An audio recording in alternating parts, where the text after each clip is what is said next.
Okay, today we're gonna have a short video on how to top off the fluids in the car. Not change them, that's gonna be another video, many videos. This is just to top off the fluids in your vehicle. Basically, they all have engine oil, transmission fluid, coolant, brake fluid. I'm gonna tell you the reason that you're gonna check that but not top it off.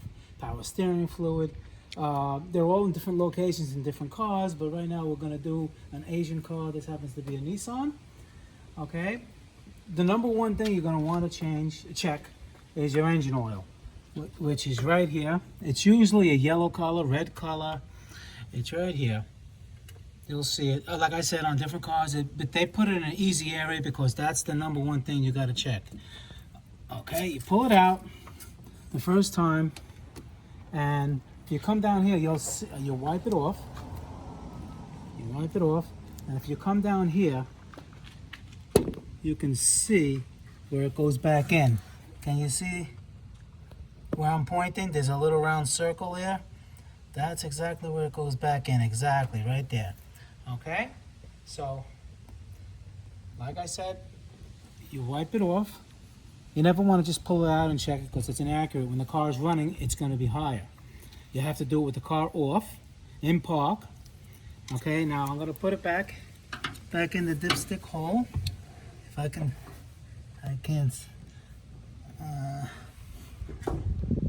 Okay, it's a little tricky sometimes, especially if you're trying to film it. I can't see. Okay. Oh, you know what? I have my light. Okay, here we go. All right, now you put it in all the way. Make sure it's all the way in. And you pull it out, and you try to keep it vertical, try to keep it horizontal, and pull it out, and you'll see. Okay, this car, the engine oil, is about halfway. It has to be in between the low. There's going to be a low mark and a high mark. There's going to be a crosshatch. This one doesn't have a crosshatch, but it shows H high, and there's a low mark over there. It was like right around here, which is fine. You would like it right at the top when you do a fresh oil change. But safe zone is from high to low. You really don't want it low. You want it in the middle where it is now, or basically full. Okay? Would you top this one off? You could top it off. It all depends how long the oil's been in the car. If it's in the car more than 5,000 miles or more than 6 months, you would just want to refresh it. Take the I'll show you that in another video how to change the oil. Okay, we put this back in. You don't have to show that because I think they got the idea on that. Put it back in, and if you wanted to add the oil where that was, it was in the middle, you would add half a quart at a time. You don't want to overfill it. Never want to overfill it. Okay, that's number one. Number two would be the coolant. Again, the car has to be cool.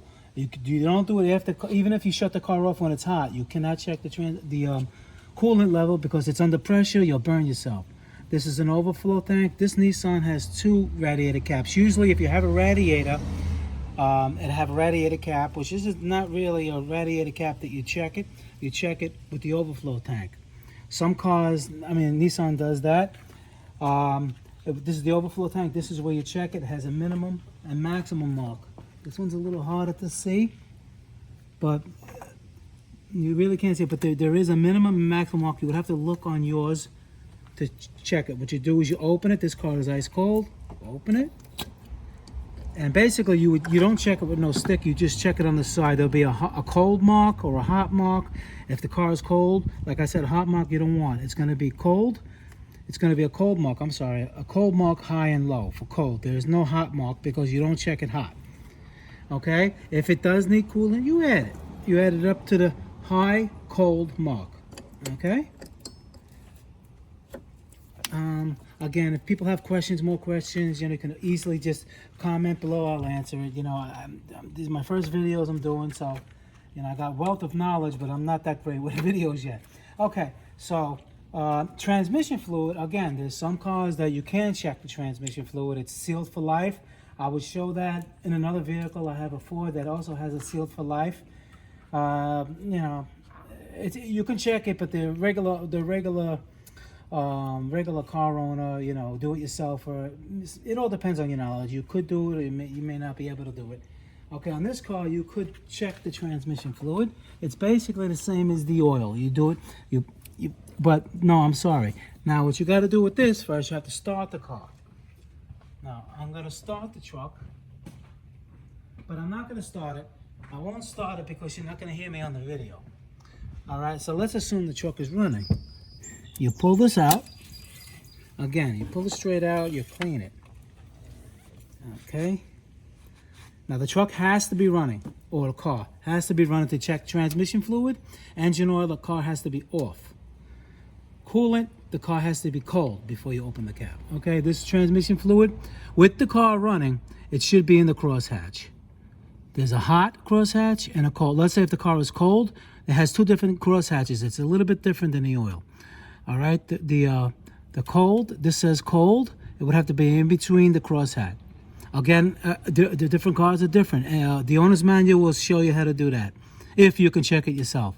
Hot, of course, when the car gets hot, the transmission fluid expands, so it's a different mark. You see, it's the crosshatch is lower. Over here, it's a little bit higher. There's a reason, because the transmission fluid gets hot, it expands, and there's two different readings. Okay, if you do not check it cold, there's an inaccurate reading. You're going to think it's overfilled. You have to check it hot. Okay, it goes back in basically the same type on this car as the oil. Okay, we did the coolant, the oil. Power steering, the same thing with the car off. There is a power steering on the side over here. You'll see it has a hot. That's when the car is hot and off. Hot and on, I'm sorry. And there's a min and max when the car is off. You just pull this out, like again, all different. Some of them have a stick that has the minimum and maximum on the stick, but this has it on the side. You just can see it. It's at the maximum cold because the car is cold. If it was if it was lower, you add a little fluid. That would be power steering fluid. You know, you don't put transmission fluid in there unless it calls for transmission fluid. You best always check the owner's manual for what it recommends. Now, the only one that you look at, you do not top off, is the brake fluid. This is brake fluid. Now, over here, if you can see it, it's right above, it's right below the maximum line. There's a low line. Now, the reason why you do not top this off is because there's a sensor. If you come around this side, you would see there's a sensor, and that sensor, when the brake fluid gets low, which really low, that sensor will go on and it's going to put a light on it there saying brakes. You know, have the car checked out. Or if you add fluid, yes, the light will go off, but in the meantime, now the reason why the brake fluid goes down is because when the brake pads wear, there's more room in the lines, on the brake lines for brake fluid, so the brake fluid goes down. If you fill it up, you're tricking the computer into thinking that the brakes are fine. Your light will never go on and the brakes will start grinding. So you never top this off. You look at it, if it's low, you have to have your brakes checked out. I'm going to show that in another video.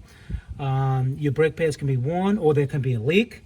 But if this is or if the brake pedal feels spongy, those are all causes for concern. That's out of the scope of this little video that I'm talking about topping off fluids. Again, you do not top off the brake fluid. You can check it. If it's in the min and max with the car off, car on, doesn't matter, then it's fine. If it's low, that's a concern. Have it checked out, or watch another my video when I show you how to do that. Okay. Let me just show you quick the fluids that you would use. I know it's self-explanatory. It's probably very easy for other people. For some people, it's not. Brake fluid, like I said, we leave that one away. You just check it. If there's a problem with the brake fluid level, you would have to get that checked out. Yeah, and of course, when you add the owner's manual is going to tell you all the weights. This is a 5W20, certain cars 5W30, 10W. It all depends. All right. Same thing with the transmission fluid. You have to know the weights of each of these oils. And this is coolant back here. Antifreeze. You can get a 50-50 mix that you don't have to mix. This was the contrary. You have to mix it with water. It could be a little more confusing. And also the windshield washer. I didn't show you that one. Let me show you that one over here.